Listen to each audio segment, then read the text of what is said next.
Hi champs, welcome back to my channel. If you're new, welcome. If you're not new, then welcome back. Thank you for always coming around to check content on the channel. I hope one or two have been able to bless you. So I'm continuing with young single Christian sex talk today. My topic for today is boyfriends and girlfriends are meant to have sex. I've heard a lot of people say this, Okay, like I said in previous episodes, do not be unequally yoked. If you decide to date, make sure the person shares the same values with you. Dating is a getting to know place, so this is the time to find out about them. Well, sadly, sex is expected in relationships to be like a norm. I think some guys even ask girls out, where I'm from, just so they could sleep with them, and then after the relationship ends or he breaks up with her and the girl is left wondering like, what happened? That's why he asked you out. Yeah. Anyways, that aside. Some people even ask you out, like I said, not because they're interested in you, but because that's expected. They don't even want to get to know you, they don't want to get to marry you. You just realize that every time you go to their place or you see you guys are kissing, you're making out, you're having sex, there's no question. They're not trying to get to know you.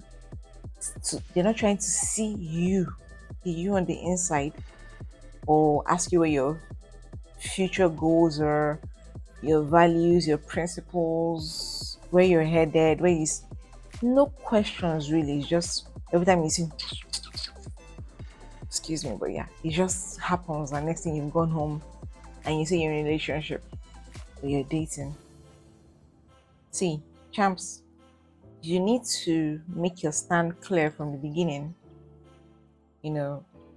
That's, yeah, this is not going to happen with me. There's no sex in this relationship. And there's some people who, even after you've told them, I'm being celibate or abstinence is a thing for me, if you're gonna date, then if you're gonna date, then this is not going to happen. And they'll tell you they're okay with it, they're fine. Some who just want to have sex with you, they agree to your terms in the beginning. In their minds, the reason I'll be able to change her mind or change his mind in time.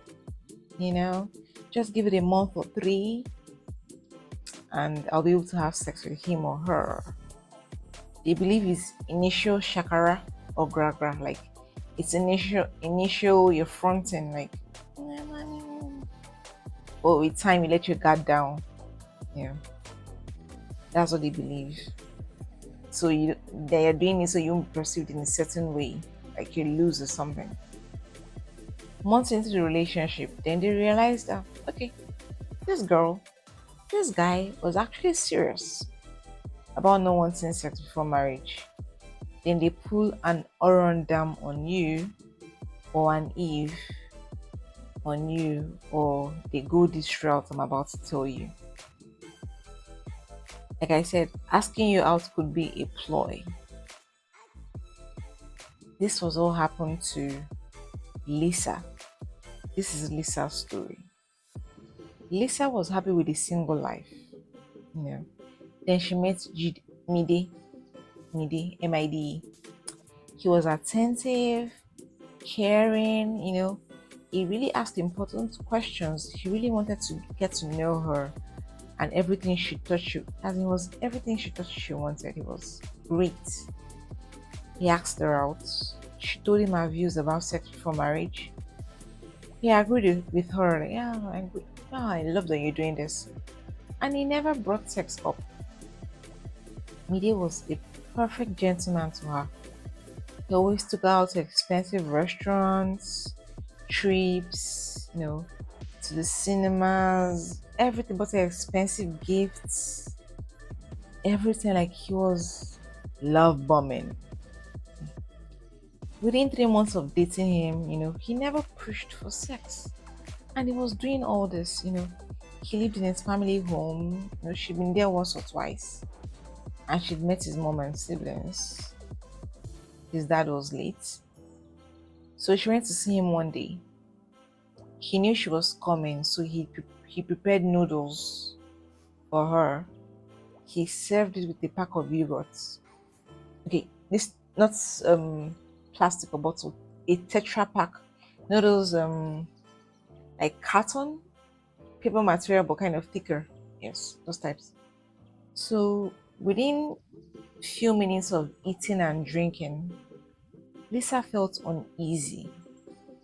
She could not explain what was wrong or what was happening, But he asked her to lay down because she told him, "I don't feel so good."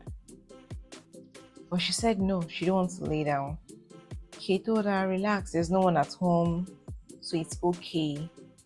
He took her to a bedroom and she lay down. She did as he suggested. He lay next to her to comfort her.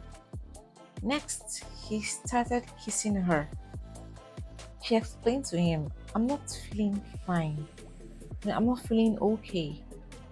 He kept trying to make out with her. Then she threw up into his mouth in the course of it. It was a mess. He cleaned it up. She she got up that she wanted to head home.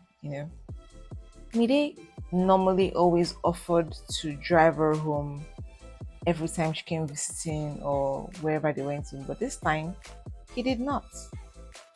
She asked him, "I'm not feeling fine, can't you drop me at home?" Then he grudgingly picked up his car keys. On the way, he asked her, "So where do you think this relationship is headed, Lisa?" And Lisa was confused by the question.